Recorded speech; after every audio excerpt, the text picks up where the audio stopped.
Makaligad ang 32 years, liwat kiniging kampiyon ng Colegio San Agustin Bacolod sa Negros Occidental Private Schools Sports, Cultural and Educational Association Basketball Game Competition. Nagtrending pang intense physicality sa inampang nga natuldukan sa clutch basket gikan sa isa sa mga kilalang bowler sa mga pangayawan, hindi lang diri sa Negros kundi pati sa iban pa na probinsya sa Visayas. Aton siya nga kilalahon sa sining episode sang Bida sang Liga. Makabig isa sa mga coldest clutch basket sa corner 3. Ining tira gikan kay John Maico Dipusoy nga nagatag sang 2-point advantage sa Colegio San Agustin Bacolod Eagles kontra sa USL Stingers sa ilang do-or-die finals game 3 sa NAPSEA Season 44 Basketball Championship. Sa sulod sa nabilin nga 59.3 seconds sa fourth quarter, na-maintain sang Eagles nga madepensahan ang basket, tubtob nga liwat nga naging kampiyon, makaliga ng 32 anyos.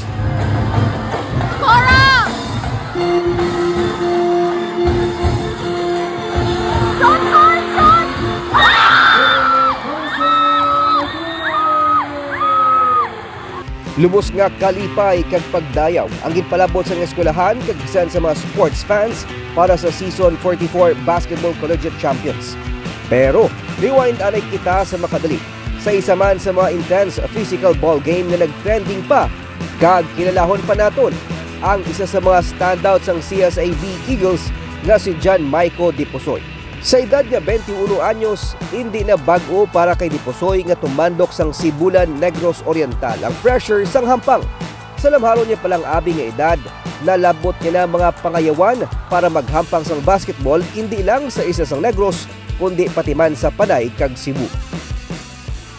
Game was on the line with a minute left, a point behind kamo sa Lasal, naka-catch ni mong bola.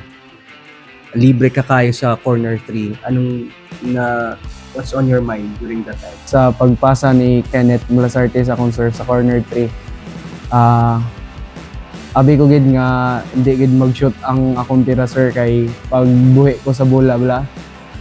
Like dukiwi ako kamot sir. Tapos pagkita ko bala sa bola sir nga na-shoot sir. So grabe, pasalamat ko bala sa Ginoo.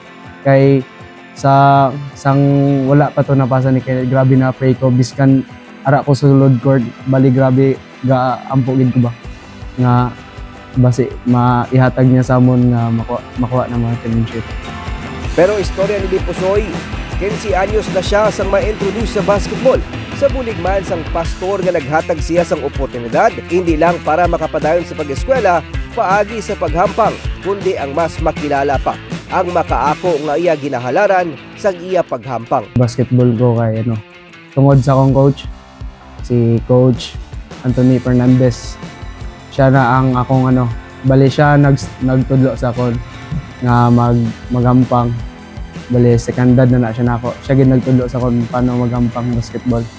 Amo na siya dako kay pasalamat siya kay siya nagtudlo sa akon kag nagpa-grow as sa person. Hindi man basta-basta para kay Dipusoy ang mag-isa ka student athlete kag ang mapalayo sa iya nga iloy. Nahangpan niyang magsakripisyo halin sa training, pag-manage siyang time sa pagtuon kag bisan ang mag-control sang emosyon.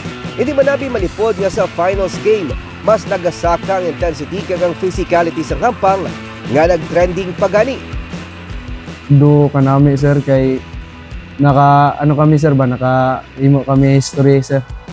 History like first time nako sa ko sa college nako, first time na varsity sa mga big schools, tapos nakahimo kami history ba.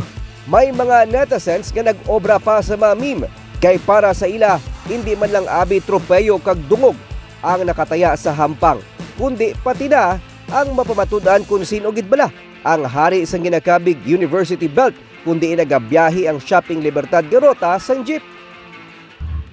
That time, to breaks lang daganay. Breaks of the game lang daganay. So, wala po ko ito until nga nakita ko nga 0-0 na gitang time. Then, dito na ko nakabatsyag man na happy man ko para sa San Agustin. How would you consider ang moto nga shot? Siguro, call play gito sang coach. Decision making na to. Pagi sa inspirasyon gikan sa iya pamilya, mga teammates, Academe kag sports fans tuyo nanday dipusoy nga madepensahan ang kampyonato sa madason nga season. Pero labaw sa mga kadalagan sang competing teams, napamatudan man sa mga Negrense, ilabi na sa mga players kag coaches nga sa hinampang kasubong sang basketball, nagapangibabaw gihapon ang spirit of sportsmanship, kag ang tanan pwede nga mag-isa.